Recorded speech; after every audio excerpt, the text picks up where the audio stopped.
Welcome Air Marshal Vir Narain. I am not going to waste time in introducing you. Anyone watching this interview knows you well enough. So we'll get just right onto it. We often say before an interview that this is a very special interview.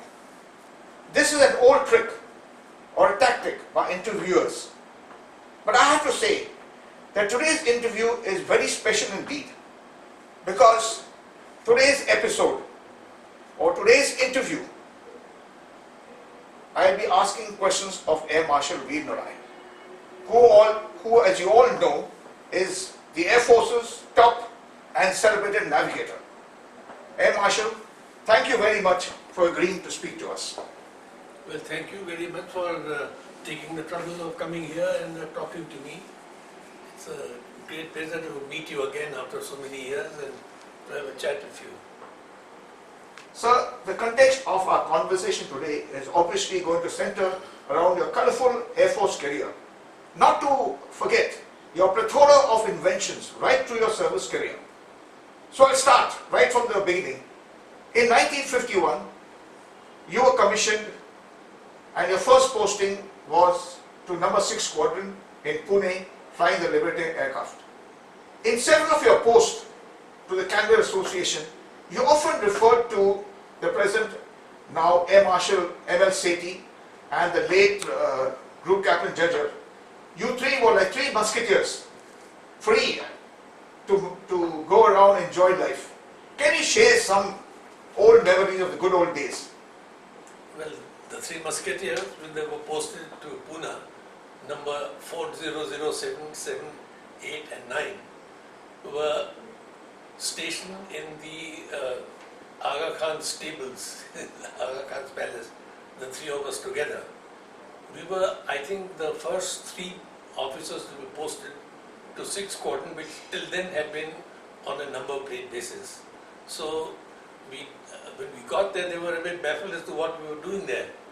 Then, of course, the squadron got together and we had a great time together, the three of us, and we really enjoyed our short stint on the Liberator. So now moving on to 1952, the Royal Air Force published in their service magazine, the Air Cruise of May 1952, your article on the critical point controversy, which later came to be known as the Vir Narain formula. Sir, please tell our viewers of your very first achievement as a young flying officer. Well, it was really not an achievement as a young flying officer. This was part of my, one part of my thesis when we passed out. I got the prize for the best thesis, incidentally, when we passed out.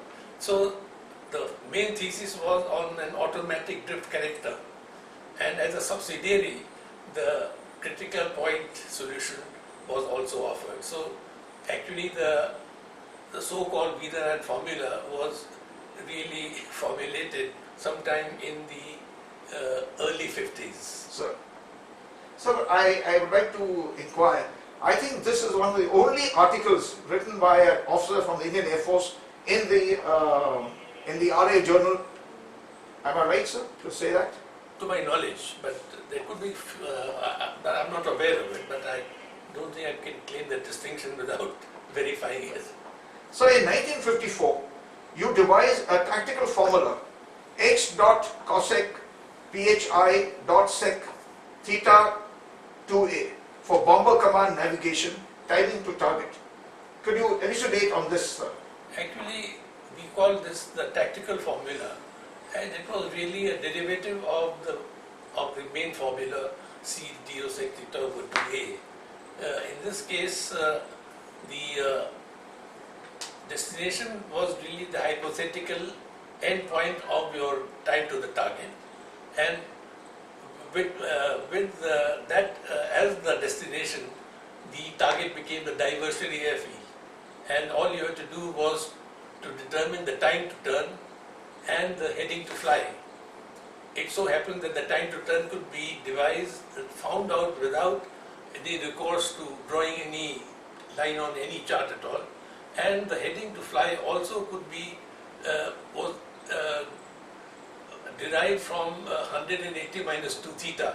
So you knew what course to fly and at what time to turn for the target without drawing a single line on the map. So that was, I think, quite a great facility for bomber navigators. Sir, in the very same year, you devised the tactical computer to solve problems of tactical navigation. I personally am very familiar with this computer. As all bomber navigators, you would be aware, use this computer and the aircraft. Sir, I'd like to hear more on this.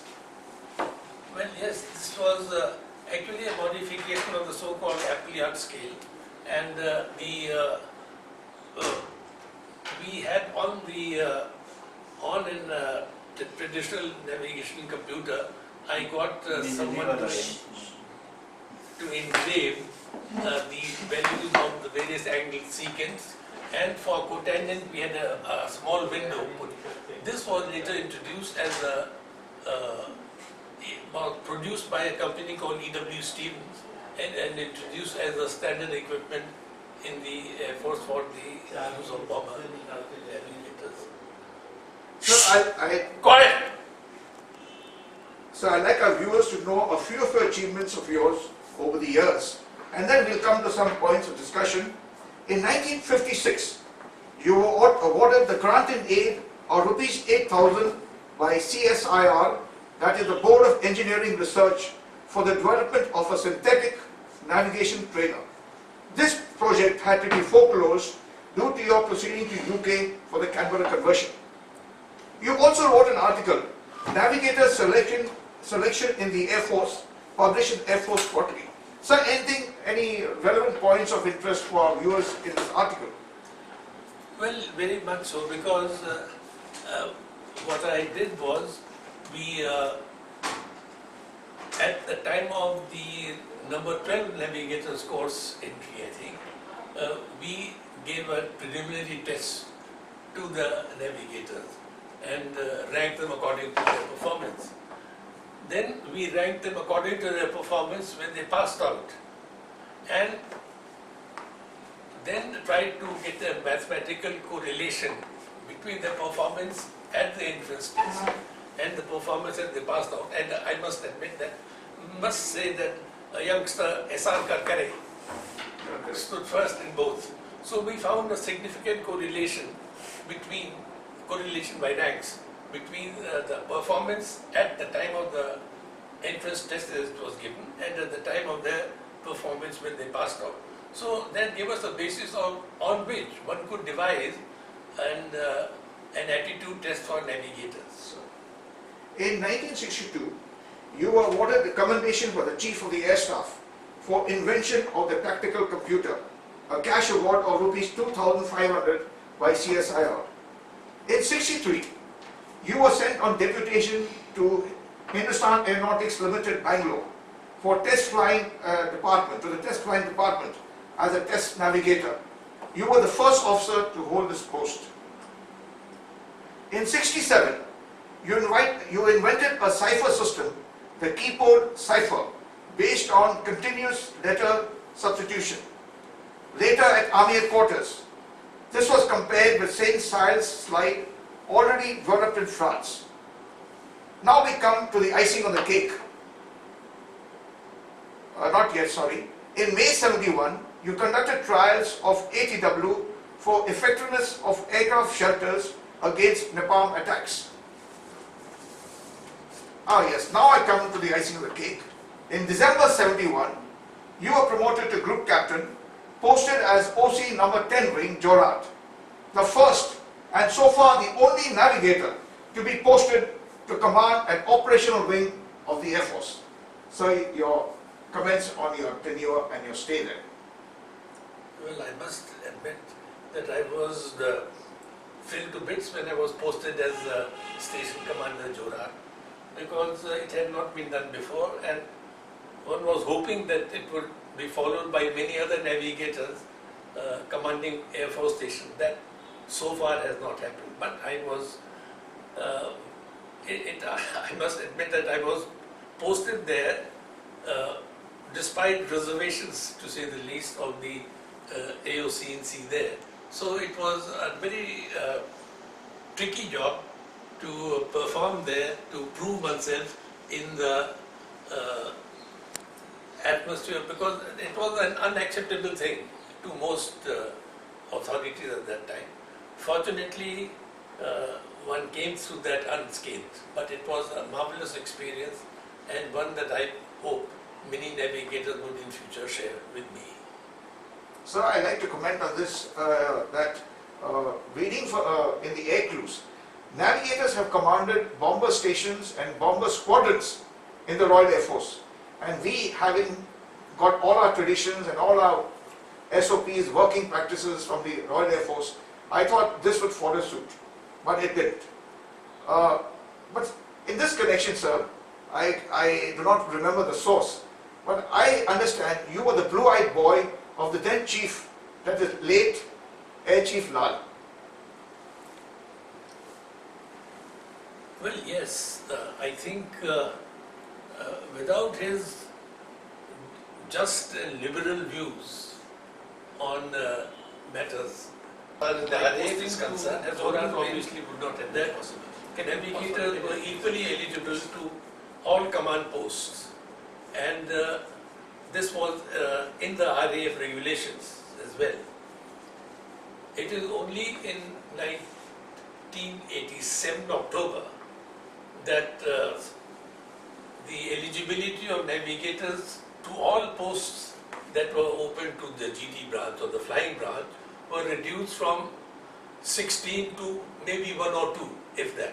This was a sudden step taken by Air Headquarters, and the ministry acceded to it. After that, navigators have not been eligible to command operational unit stations, and even many other posts that were open to navigators in the earlier dispensation. This is clearly a development that is not in keeping with the position of the navigators as it was maintained in the RAF. And I must say that the Chief of Air Staff of the Canadian Air Force, Lucas, was a navigator. He was a Hercules navigator. That navigators have commanded operational wings operations in the RAF. And the most important thing that we must be taken note of by navigators is that Air Chief Marshal Stuart Peach is the Chief of Defence Staff of the British forces, and has reached the highest defence position that one can conceive of. Observers in the Navy are eligible to command stations, aircraft carriers, and any other post open to the others of the flying branch. But here, a navigator cannot even become an air officer personnel. So this is something that has to be taken note of, and if considered just and fair, a solution found. Thank you, sir. I mean, now, after your very coveted posted to Jorat, you were then posted to the headquarters maritime air operations at Bombay, and you devised a new relative creeping line ahead searches. Yeah. In 1978, published article on maintenance reserve aircraft procurement and overall policy, introducing the concept of aircraft equivalent reduction in overall time, AEROT, in Journal of Institute of Management. Also an article on decision making in defense. Your take on this, sir? Well, there is nothing novel in the article on decision making in defense, but as far as the concept of aircraft equivalent reduction in overhaul time is concerned, I think it is an important idea that could perhaps have been exploited, because maintenance reserve, overhaul policy and aircraft procurement are closely related, especially when aircraft have to spend some time in depots during overhaul. If sufficient investment is made to reduce the overhaul time to the equivalent of one aircraft being purchased, then investment in overhaul can be offset against the procurement of aircraft, and considering how much aircraft cost, these are like 1600 crores for example, there is much to be said for reducing overhaul time as far as possible and therefore restricting our maintenance reserves. This was mentioned a number of times to the then chiefs and so on, but they felt that the maintenance reserve gave us a kind of a fat and so on which could rely on, so it was better not to touch on the subject. So it has remained like that. Sir, in 1986, you invented an ejection alarm system, V/UHF ejection, energized radio alarm system, which was duly introduced as standard equipment in all current Mark II aircraft. That is true. In fact, it's very strange that this has not been done before, because when someone ejects, until after about 2 hours, then they say he is overdue, and then the search party goes out and so on. No one knows what has happened in the meantime.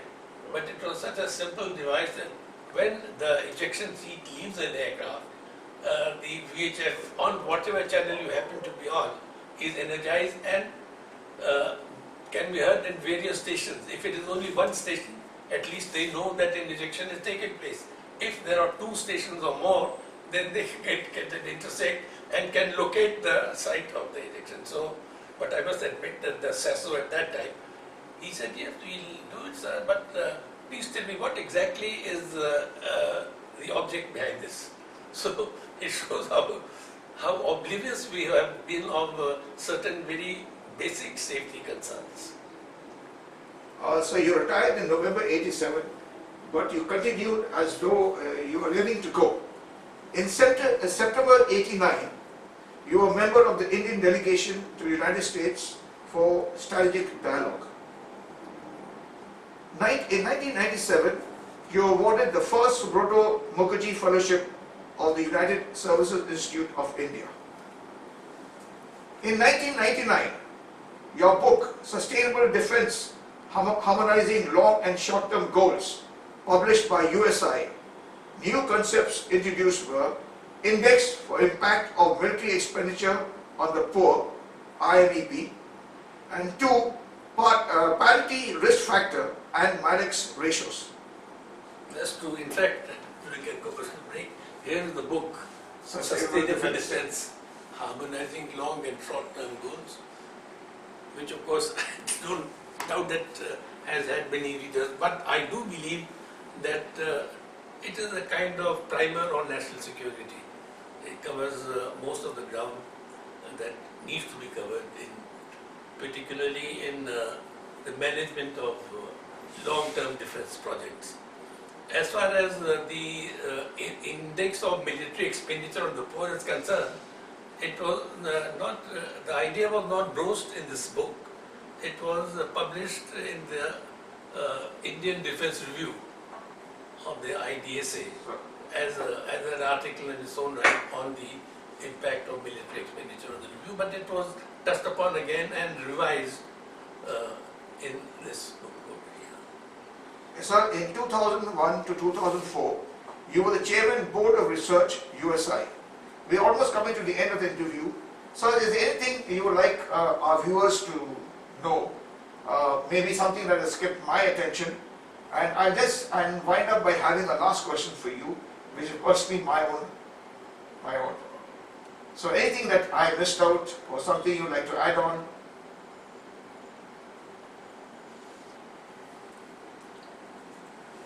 Well, we are naturally not covering the post-retirement period except as in connection with defense. Now, as far as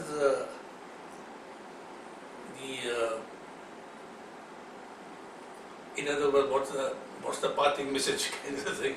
I would say now shortly we're going to have a reunion of the turns, the navigators, Yes. who have passed out of navigator. 70 years. Yes. It so happens that I was there 70 years ago Oh my.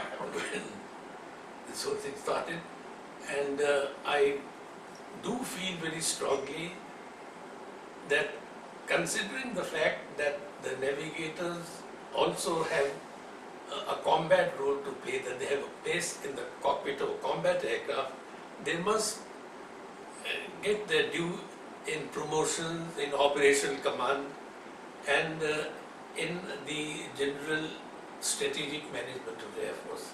If this does not happen, then a very vital area of expertise will have been left out of our management in the Air Force.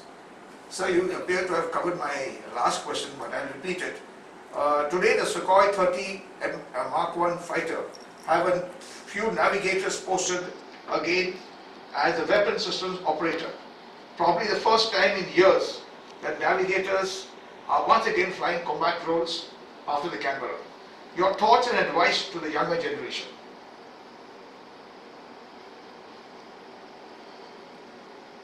The first thing, of course, is that you have to work twice as hard to prove that you are half as good.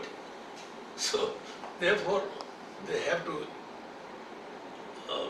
build upon the professional knowledge so that the others depend on them. That means knowledge of the aircraft, knowledge of tactics, knowledge of strategy, and all the other things that an officer of the armed forces must know. But the important thing is that they must establish their professional proficiency and establish the importance of their professional role. That is very important. Apart from, in other words, the role of the navigator, the role of navigation, which keeps changing, and it is no longer preoccupation with where am I? That question is no longer to be asked. It is where do I go from here? And it is here that in the appreciation of the tactical situation that the navigator has to still play a part in the cockpit. Unfortunately, long-range aviation has passed out of the hands of the Air Force. And finally, the art of navigation really comes into full play only on long-range aircraft. Yes. Thank you, Air Marshal, sir. Pleasure talking to you. Pleasure talking to you. If there's anything left to be done and so on. And would it be possible